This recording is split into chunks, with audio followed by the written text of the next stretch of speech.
তো বন্ধুরা আজকের ভিডিওতে আমরা হান্টার হান্টারের পার্ট 3 দেখব। পার্ট 3 এর মধ্যে আমরা দেখেছিলাম যে সেখানে জুশির মাস্টার চলে আসে যার নাম হলো উইং। আর যখন উইং গোন এবং কিলোয়ার সাথে কথা বলতে শুরু করে তখন তারাও তাকে উইস করে গ্রিডিং করে। উইং এর জিজ্ঞাসা করলে ওরা দুজনে জবাব দেয় যে ওরা এখানে টাকা এবং ট্রেনিং করার জন্য এসেছে। এরপরে ওরা তিনজনে ওদের প্রাইজ মানি কালেক্ট করে যেখানে শুধু 150 জেনি ছিল। এই টাকা দিয়ে ওরা শুধু একটা জুসের ক্যানই কিনতে পারবে। কিলোয়া বলে যে যদি ওরা 50 লেভেলে কোনো ফাইটে জিততে পারে তাহলে ওদেরকে 50,000 জেনি দেওয়া হবে আর 100 ফ্লোরের মধ্যে প্রাইজ মানি 1 মিলিয়ন হয়ে যায়। তারপরে কিলোয়া বলে যে যখন আমি 200 ফ্লোরে পৌঁছে গেছিলাম তখন আমার কাছে প্রায় 200 মিলিয়ন ওয়ান ছিল, কিন্তু 200 ফ্লোরে ফাইট জিতার পরে কত টাকা পাওয়া যায় সেটা গোন জানে না। কারণ হলো কোয়ালিফাই হওয়ার পরেই গোন সেখান থেকে বের হয়ে গেছিল। গোন কিলোয়াকে জিজ্ঞাসা করে যে তুমি 200 মিলিয়ন টাকা দিয়ে কি করেছো? কিলোয়া বলে যে এটা তো 4 বছর আগের কথা আর আমি কবে এই সব টাকা স্ন্যাক্স খেয়ে শেষ করে দিয়েছি। এতে জুশি এবং গোন চিন্তায় পড়ে যায় যে এগুলো আবার কোন ধরনের স্ন্যাক্স ছিল। এরপরে ওরা তিনজনে ওয়েটিং রুমের মধ্যে চলে আসে যেখানে ওদের লড়াইয়ের জন্য অপেক্ষা করতে হবে। তখনই অ্যানাউন্সমেন্ট করা হয় যে জুশি এবং কিলোয়ার ফাইট করতে হবে। এটা শুনে কিলোয়া জুশিকে বলে যে মন খারাপ করিস না ভাই, তুই তো এই ম্যাচে হেরে যাবি। তারপরে ওরা দুজনের রিং এর মধ্যে পৌঁছে যায় যেখানে ওদের আগের ফাইটের ক্লিপ দেখানো হয় আর সেখানে থাকা সবাইকে বাজি লাগাতে বলা হয়। আর আমরা দেখতে পাই যে বেশিরভাগ লোকেরা জুশির পক্ষেই বাজি লাগাচ্ছিল। এতে কিলোয়া বুঝতে পারতাছিল না যে এই বাচ্চাটা ওর থেকে ভোট বেশি কিভাবে পাইলো। এরপরে ওদেরকে ফাইট শুরু করতে বলা হয় যেখানে জুশি নিজের ফাইটিং স্ট্যান্ডে চলে আসে আর কিলোয়া জুশির দিকে এইভাবে যাচ্ছিল যেন জুশি কিছুই না। কিলোয়া যখন জুশির কাছে পৌঁছে যায় তখন জুশি কিলোয়ার উপরে আক্রমণ করে, কিন্তু কিলোয়া সেটাকে ডজ করে জুশির কাঁধের মধ্যে চপ মারে যে কারণে জুশি মাটিতে পড়ে যায়। কিন্তু তারপরেই জুশি আবারও দাঁড়িয়ে যায়। এটা দেখার পরে কিলোয়া অনেক বেশি অবাক হয়ে যায়। কিলোয়ার মনে হয় যে কিলোয়া একটু আস্তে মেরে ফেলেছে। এরপরে কিলোয়া আবারও আস্তে আস্তে জুশির দিকে যেতে শুরু করে আর আবারও জুশির হামলাকে ডজ করে একটা চপ মারে। এইবার কিলোয়া আগে থেকে বেশি শক্তির ব্যবহার করেছে কিন্তু জুশি আবার উঠে দাঁড়িয়ে যায়। কিলোয়া এইগুলো নিজের চোখে বিশ্বাসই করতে পারছিল না যে ওর থেকে বয়স একটা ছোট ছেলে ওর অ্যাটাক খাওয়ার পরেও আবার দাঁড়িয়ে যাচ্ছে। এরপরে জুশি আবারও নিজের ফাইটিং স্ট্যান্ডে আসে আর তখনই জুশির আশপাশ থেকে অনেক অদ্ভুত অরা বের হতে শুরু করে আর এটা দেখে কিলোয়ার গান ফেটে যায়, কারণ এটা ওই শক্তি ছিল যেটা কিলোয়া ওর বড় ভাই ইলুমির কাছ থেকে সেন্স করত।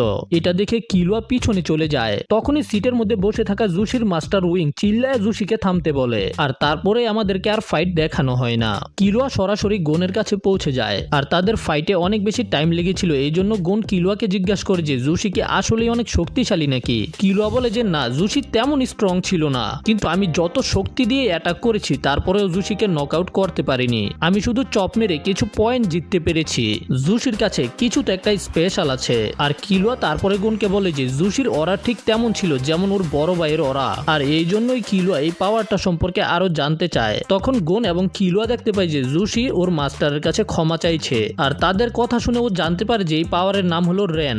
এখন কিলোয়া এই পাওয়ারটাকে শিখতে চায় যেন ও ইলুমির সাথে লড়াই করতে পারে। আর উইং জুশিকে বলেছিল যতক্ষণ পর্যন্ত জুশি 200 ফ্লোরে না পৌঁছাতে পারবে ততক্ষণ পর্যন্ত রেনের ব্যবহার না করতে। এরপরে আমরা গোন এবং কিলোয়ার অনেকগুলো ম্যাচ দেখতে পাই যেখানে ওরা দুজনেই খুব সহজে নিজের অপোনেন্টদের হারিয়ে লেভেল পার করে উপরের লেভেলে যাচ্ছিল।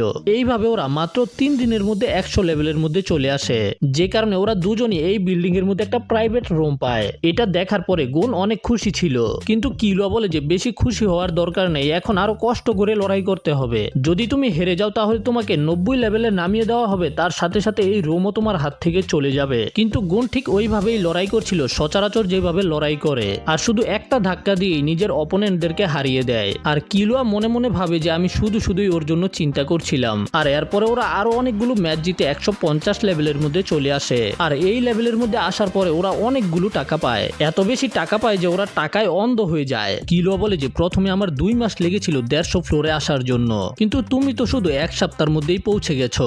গোন তখন কিলোয়াকে মনে করায় যে তুমি ওই সময় 6 বছরের ছিলে। রেনের সম্পর্কে আরো জানার জন্য ওরা দুজনে জুশির কাছে আসে। জুশি ওদেরকে বলে যে রেনকে 4টা প্রিন্সিপালের মধ্যে ভাগ করা হয় মাইন্ড এবং বডিকে কন্ট্রোল করার জন্য, যেটার মধ্যে রেন, টেন, জেৎসু এবং হাতসু থাকে। কিন্তু জুশির কথা ওদের এক কান দিয়ে ঢুকে আর আরেক কান দিয়ে বেরিয়ে যায়। তখনই সেখানে উইং আসে আর বলে যে এই সম্পর্কে সঠিক তথ্য না জানা অনেক বিপজ্জনক হতে পারে আর জুশি এখনো কাউকে শিখানোর মতো দক্ষ হয়নি। কিলোয়া বলে যে ওই পাওয়ারটাকে শিখতে চায় কারণ এটাই হলো ওর ভাইয়ের পাওয়ারের সিক্রেট। এই জন্য আমি কোনো এক্সপ্লেনেশন শুনতে চাই না, আমি সরাসরি পাওয়ারটাকে শিখতে চাই। আর যদি তুমি আমাকে শিখাও তাহলে বলো। উইং ওদের দুজনকে নিজের অ্যাপার্টমেন্টের মধ্যে নিয়ে যায় উইন ওদেরকে সেখানে র্যানের সম্পর্কে শিখাতে শুরু করে। উইং বলে যে ন্যান সেটাকেই বলা হয় যেটা ওদের শরীরের মধ্যে লাইফ এনার্জির ফর্মে থাকে, আর যদি আমরা ন্যানকে ঠিকভাবে ব্যবহার করি তাহলে আমরা এটার মাধ্যমে অনেক কিছু করতে পারবো। আর এটার ভিতরে যে 4টা ধাপ রয়েছে সেগুলো ট্রেনিং এ তুমি নিজের শক্তিকে অনেক বেশি বাড়াতে পারবে। যেমন প্রথম হলো টেনের মানে হলো তুমি এনার্জিকে যে কোনো একটা জিনিসের মধ্যে ফোকাস করবে যেন সেটাকে কাজে লাগানো যায়। দ্বিতীয় হলো জ্যাৎসুর মানে হলো নিজেকে এক্সপ্রেস করা, আর র্যান তোমার ধৈর্য শক্তিকে দেখাবে। আর সবার শেষে হলো হাতসু, এটার মানে হলো অ্যাক্ট, মানে তুমি তোমার র্যান এবিলিটিকে কিভাবে ব্যবহার করবে। এরপরে সে কিলুয়াকে বলে যে এখন আমি তোমাকে প্রাণে মেরে ফেলবো। কিলুয়া বলে যে তুমি চেষ্টা করতে পারো কিন্তু তুমি এত শক্তিশালী না যে তুমি আমাকে মারতে পারবে। আসলে কিলুয়া জানে না যে ওর সামনে কে দাঁড়িয়ে আছে। তখন উইং কিলুয়াকে নিজের একটু শক্তি দেখাতে শুরু করে। সে প্রথমে নিজের এনার্জিকে ফোকাস করে, তারপরে হলো জ্যাৎসু, যেটা সে করতে চাইবে সেটাকে চিন্তা করবে। তারপরে হলো র্যান নিজের মনোবলকে আরো বেশি শক্ত করবে, এতে তার আশেপাশে একটা অরা চলে আসে, যে কারণে কিলুয়া এবং গোন ভয় পেতে শুরু করে।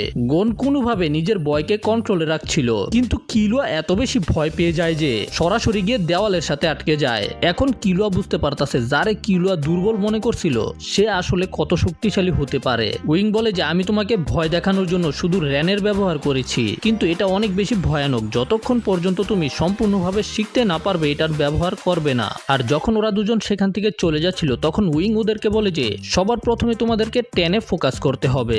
যদি তোমরা টেনকে মাস্টার করতে পারো তাহলে কারোর র্যান তোমাদের উপরে কাজ করবে না। তারপরে ওরা দুজন যখন সেখান থেকে বের হয়ে যায় তখন কিলুয়া বলে যে তার বেশিরভাগ কথা মিথ্যা ছিল। গোন জিজ্ঞাসা করে যে তুমি কিভাবে বুঝতে পারলে? কিলুয়া বলে যে জুসি এত শক্তিশালী কেমনে? যখন আমরা লড়াই করতেছিলাম তখন আমি নিজের পুরো শক্তি দিয়ে জুসির উপরে আক্রমণ করেছি, কিন্তু তারপরেও জুসি মায়ের খেয়েও দাঁড়িয়ে গেছে। আর যখন আমি রেগে গিয়ে নিজের সম্পূর্ণ শক্তি দিয়ে জুসির পেটের মধ্যে ঘুষি দিয়েছিলাম সেটা খাওয়ার পরেও জুসি আবার দাঁড়িয়ে গেছে। ওই জায়গায় যদি অন্য কেউ থাকতো তাহলে অবশ্যই হসপিটালে চলে যেত। এদিকে জুসি মাস্টারকে জিজ্ঞাসা করে যে সে তাদের দুজনকে ভুল ইনফরমেশন কেন দিল। উইং বলে যে আমি তাদেরকে মিথ্যা বলিনি, আমি শুধু তাদেরকে সবকিছু খুলে বলিনি। এমনিতেও আমি এই পাওয়ারকে বেশি লোকেদেরকে শিখাতে পারবো না, কারণ এটা অনেক বেশি ভয়ানক। তারপরে উইং নিজের বই থেকে একটা পিসটাকে ছিঁড়ে ফেলে, আর পিসটাকে ন্যানের পাওয়ার দিয়ে এমন বানিয়ে দেয় যখন সেটাকে ছুঁড়ে মারে এটা একটা জুসের ক্যানকে কেটে গিয়ে দেওয়ালের মধ্যে বিঁধে যায়। এটা করে সে জুসিকে বুঝায় যে যদি এই পাওয়ার কোনো ভুল হাতে চলে যায় তাহলে এটা অনেক ভয়ানক হতে পারে। কিন্তু তখনই জুসি বলে আপনি যে বইয়ের পৃষ্ঠাটা ছিঁড়ে ফেলেছেন না, এটা আমার পড়া এখনো বাকি আছে।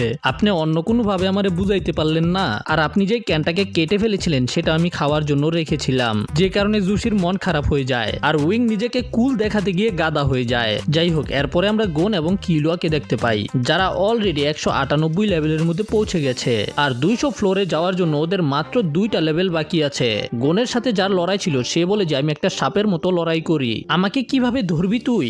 আর কিলুয়ার বিপক্ষে ছিল একটা বডি বিল্ডারের মতো লোক যে বলে যে তুই আমার বডিকে হারাতে পারবি না। এখানে আমি একটা কথা কইতে চাই, বডি বড়ইলি কিন্তু শক্তি বেশি হয় না, এটা বাস্তব জীবনে অনেক বেশি সত্য। যাই হোক, গোন সাপুইরাকে একটা ধাক্কা দিয়ে রিং থেকে ফেলে দেয়, আর কিলুয়া ওই বডি বিল্ডারকে আর কিলুয়া ওই রেসলারকে রিং এর ভিতরে ঢুকিয়ে দিয়েছে। আর ম্যাচ জিতার পরে ওরা সরাসরি 200 লেভেলের মধ্যে পৌঁছে যায়। এরপরে ওরা দুজনে লিফট দিয়ে 200 ফ্লোরের মধ্যে চলে আসে, যেটাকে দেখতে একেবারে 5 স্টার হোটেলের মতো ছিল। ওরা যখন রেজিস্টার করার জন্য যাচ্ছিল তখন ওরা সামনে একেবারে অন্ধকার দেখতে পায়, যেদিক থেকে অনেক বেশি র্যানের অরা আসছিল। এতে ওদের কলজার পানি একেবারে শুকায় যায়। ওরা কোনোভাবে সাহস করে সামনের দিকে চলে আসে। সেখানে কেউ র্যান এবিলিটির ব্যবহার করছিল, যে কারণে কিলুয়া এবং গোনের মনে হচ্ছিল যে ওরা কোনো ভয়ানক জঙ্গলের মাঝখান দিয়ে হাঁটছে। ওরা যত ভিতরে যাচ্ছিল র্যানের এবিলিটি তত বেশি ঘন হয়ে যাচ্ছিল। আর একটা সময় এমন চলে আসে যে ওরা ভয় আর নড়তেই পারে না। তখনই কিলুয়া চিল্লায় বলে যে এখানে কে?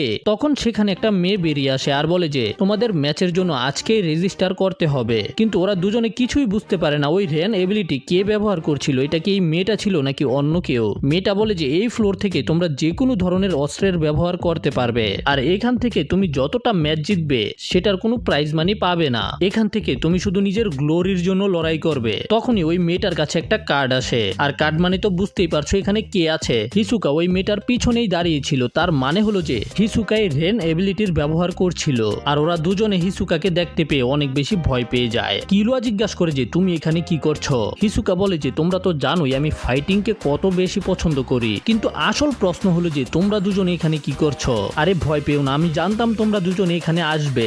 যখনই তুমি নিজের হান্টার লাইসেন্স দিয়ে টিকিট কিনেছো তখনই আমি বুঝতে পেরে গেছি তোমরা এখানে আসছো, এই জন্য আমি আগে থেকেই তোমাদের জন্য এখানে অপেক্ষা করছি। কিন্তু তারপরে হিসুকা বলে আমি হলাম তোমাদের দুজনের সিনিয়র আর আমি তোমাদেরকে দেখেই এটা বুঝতে পারছি যে তোমরা এখনো এই ফ্লোরে লড়াই করার জন্য উপযুক্ত হওনি। আর তারপরে নিজের ন্যান এবিলিটিকে রিলিজ করে বলে যে তোমরা এখন এখান থেকে চলে যাও, কিন্তু ওরা দুজনে তো এখান থেকে ফিরে যেতে চায় না।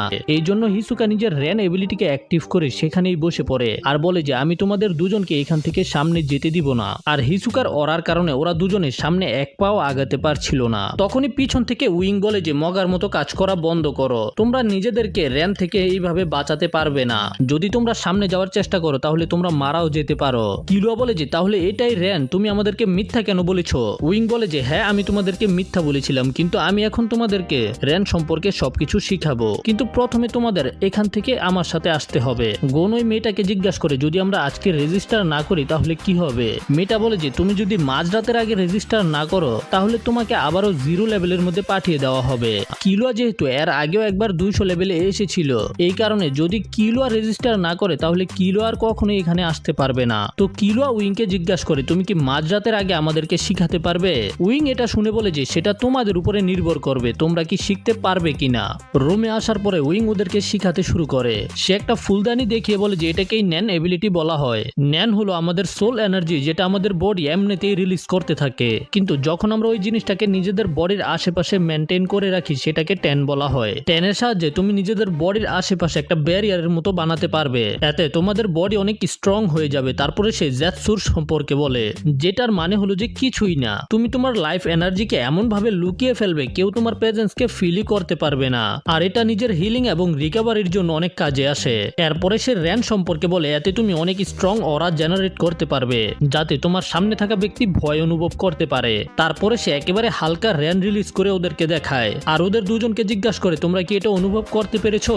তখন ওরা বলে হ্যাঁ, যেটা শুনে উইং অনেক অবাক ছিল কারণ সে অনেক কম অ্যামাউন্টের র্যান রিলিজ করেছিল আর এই কারণে উইং এর মনে হয় যে এই দুজনের মধ্যে পটেনশিয়াল আছে। তারপরে উইং বলে যে তুমি র্যানের সাহায্যে যে কারো প্রাণ নিতে পারবে যদি সে ট্যান না জানে। তো যদি তোমার উপরে কেউ র্যানের ব্যবহার করে তাহলে তোমার বাঁচতে হলে ট্যানের ব্যবহার করতে হবে, কিন্তু যদি তুমি ট্যানের ব্যবহার না করতে পারো তাহলে র্যান তোমার অবস্থা কিছুটা এমন করে দিবে।